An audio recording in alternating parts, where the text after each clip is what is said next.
core technology. What's different about Cuberg's batteries? Cuberg is developing an advanced high-performance battery technology based on replacing the graphite anode in a traditional lithium-ion battery with pure metallic lithium metal. And so what lithium metal does is give you much lighter weight and much more powerful batteries at the end of the day.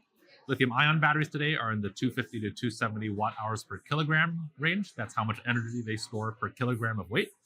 Cuberg batteries today are already at the 400 watt hours per kilogram with a clear pathway to improvements to 450 and beyond. In addition to the lightweight nature of our batteries, we can also get out that energy as fast as you need, which is really critical for high performance applications like aviation with vertical takeoff, as well as in high performance cars, motorcycles, and other specialty applications that really demand the best from batteries.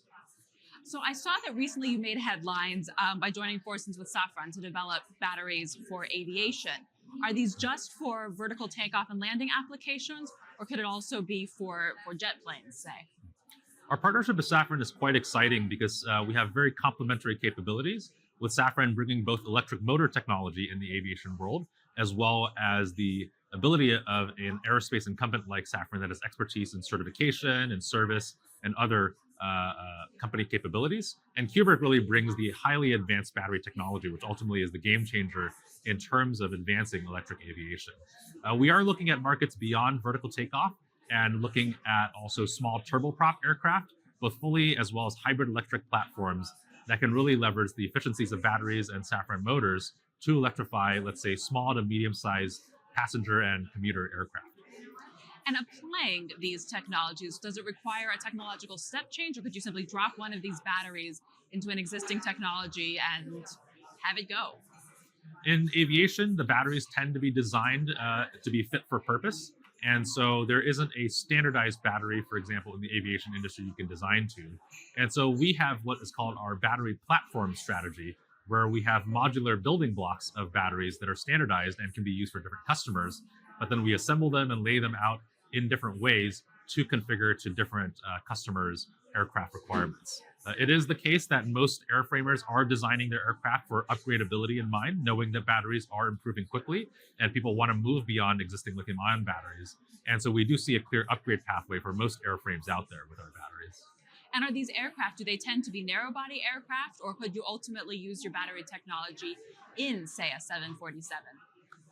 So electrification in the aviation world will be focused more on smaller aircraft and shorter range applications. And so in some sense, it's not really replacing existing large jetliners, but really supplementing those capabilities with much more flexible and economical operations in terms of smaller airports, more flexible routing, and more lower cost of operations at the end of the day.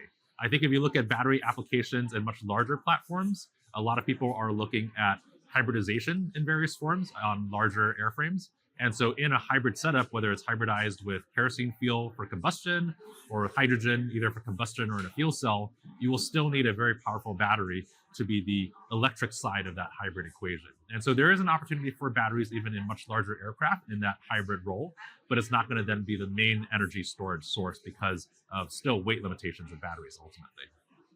So at the beginning of our conversation, you had a whole list of possible applications. And I believe you've gotten backing from Boeing to put your battery in drones. Can you talk about some of those other applications as well? Yes, beyond the electric aviation industry, which we love, but ultimately people know it's a very long timeline to get through certification. So we're of course looking at other markets that are faster moving and can integrate our batteries quickly. One of the areas we're very excited about is the high performance car and motorcycle world. So when you think about some of the leading brands in the world in high performance cars, supercars, and hypercars, we're engaged with most of these companies right now in active discussions or already on programs. We're very active in the electric racing world, developing some of the most powerful battery packs in the world for setting world records and for really pushing the envelope on what electric technology can do. And then also, if you look at both motorcycles in the sports arena, where again, weight of electrification is critical, that's an exciting area we see. And even on the recreational side, if you look at mountain bikes, electric mountain bikes are becoming increasingly popular for